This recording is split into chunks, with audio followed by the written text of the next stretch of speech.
David isn't here, so let me introduce Ramona Mott.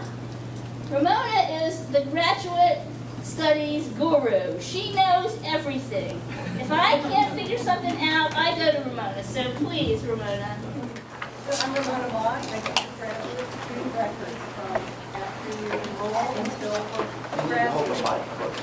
I don't think so. The handout that you're receiving kind of gives you a little bit of nuts and bolts about how to manipulate your progress through the procedures and policies of the university.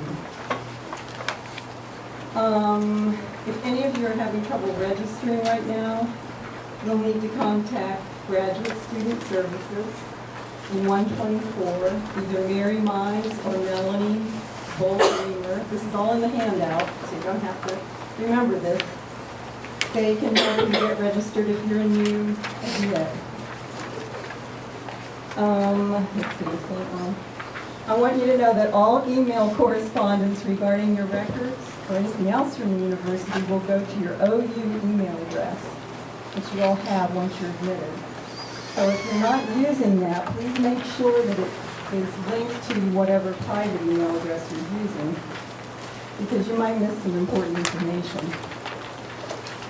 Also in the handout, it directs you to the graduate catalog, which has pretty much all the policies and procedures within it. It's now only online, so you need to go to Graduate College, and there's a link there for that.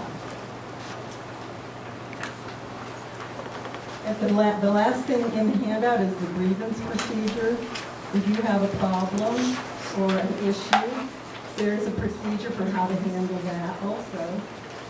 And since you all have a piece of this, it's also listed, I believe, on our website. Isn't it? Yeah.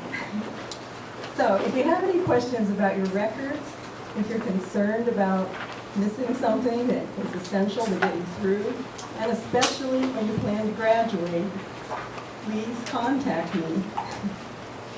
My email address is MOTT, or you can reach me in 124 off the first floor lobby. Just come to the front desk. You can make an appointment to see me. If you just have a quick question, you can drop in. Excellent. Thank you. To just frustrate you a little bit, I'd like to tell you that we do not yet have a complete and up-to-date doctoral handbook, and we do not yet have a complete and up-to-date master's handbook. Many of your programs have handbooks or guides that will help you through the program. Programs are organized into departments in the college. There are 5 departments. Within departments, there are then programs. Each program has a program coordinator.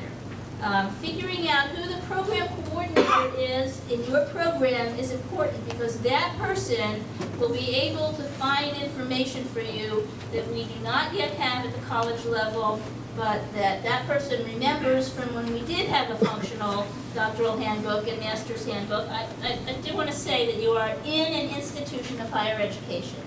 Governance, we take governance seriously. We take governance too seriously, and that's why we don't have doctoral handbook and master's handbook. Everybody contributes, we share, we discuss, we debate, we argue, we propose alternatives, and it is a long process. In the end, because we've had so much vetting of our policies and procedures, we get something that's better than we would have if Ramona and I sat in the office, which we tried to do one summer, and just wrote one.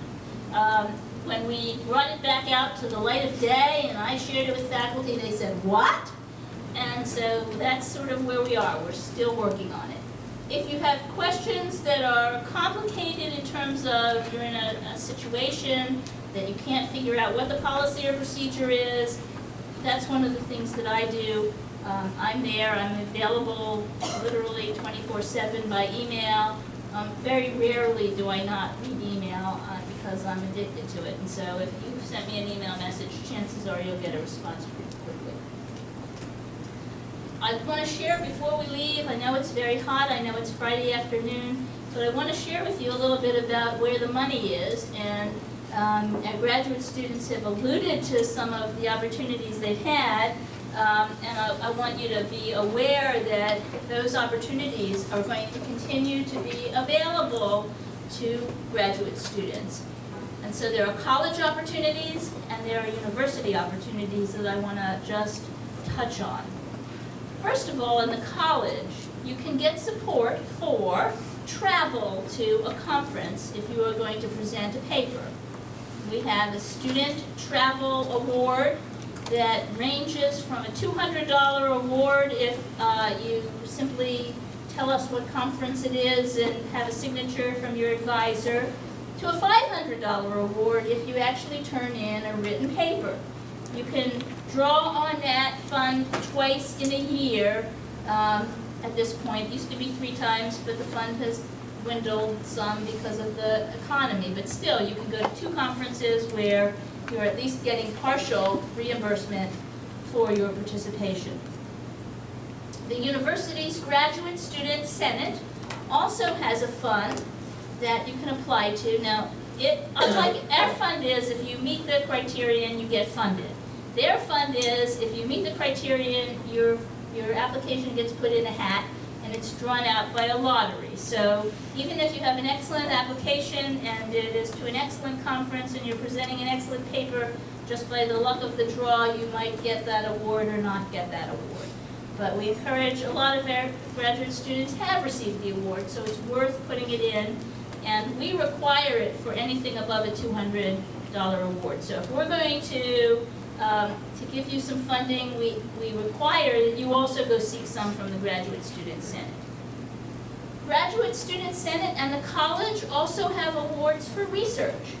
So there are awards through the Graduate Student Senate, I think up to $750 to support a research project that you might be interested in doing. In the college, we have an award up to $1,000 for a research project you might want to be engaged in.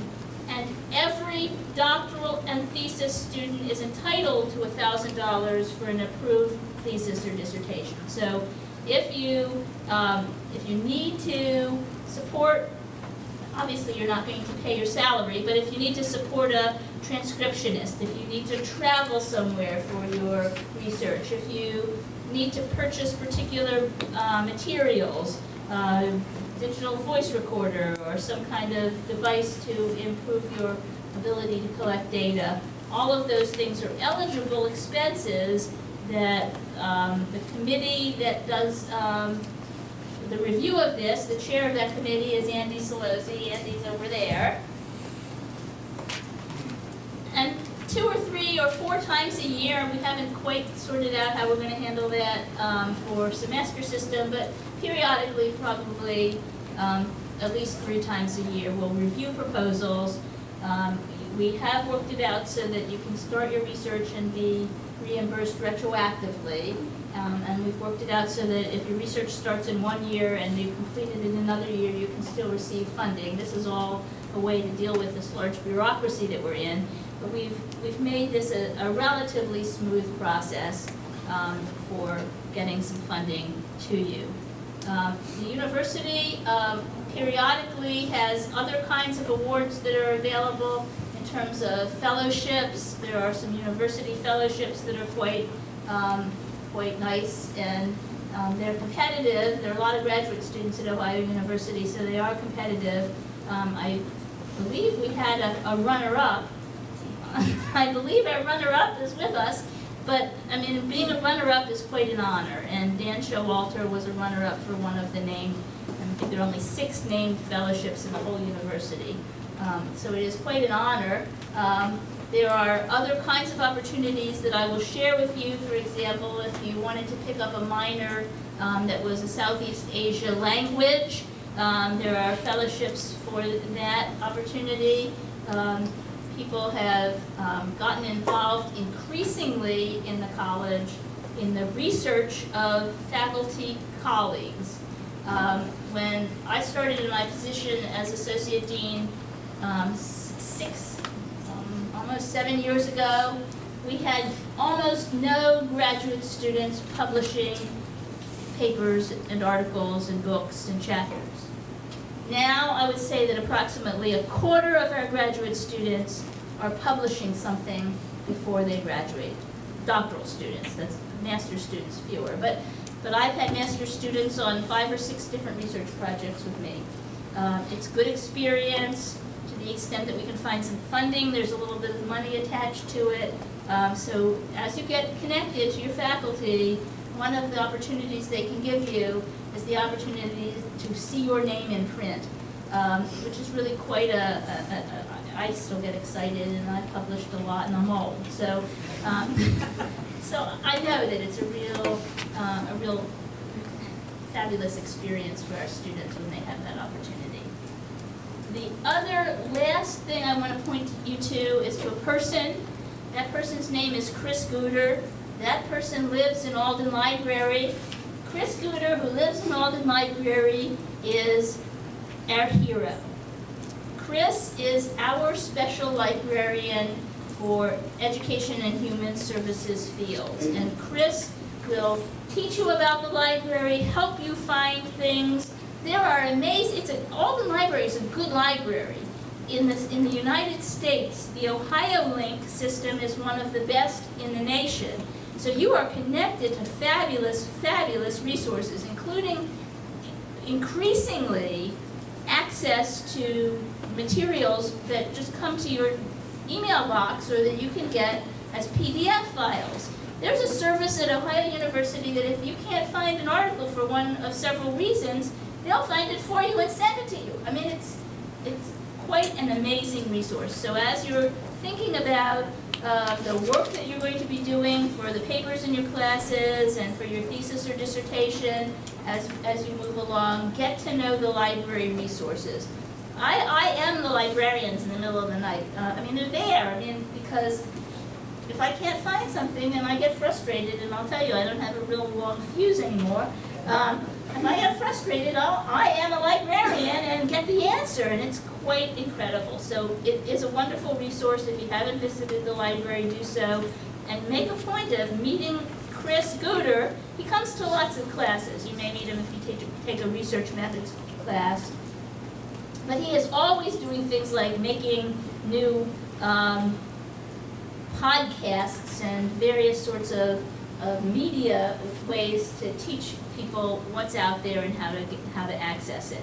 I taught a class this summer for people who are just about ready to write their dissertations, and I said, Chris, we don't have something on this, and he said, I'll make you a video. And so a day later, I had a video from Chris about how to, which was screenshots showing my students how to walk their way to a particular kind of resource. So he is excellent, our library is excellent. So I commend it to you, and I commend him to you, and now I want to wish you all a wonderful doctoral or master's experience in the Patton College of Education.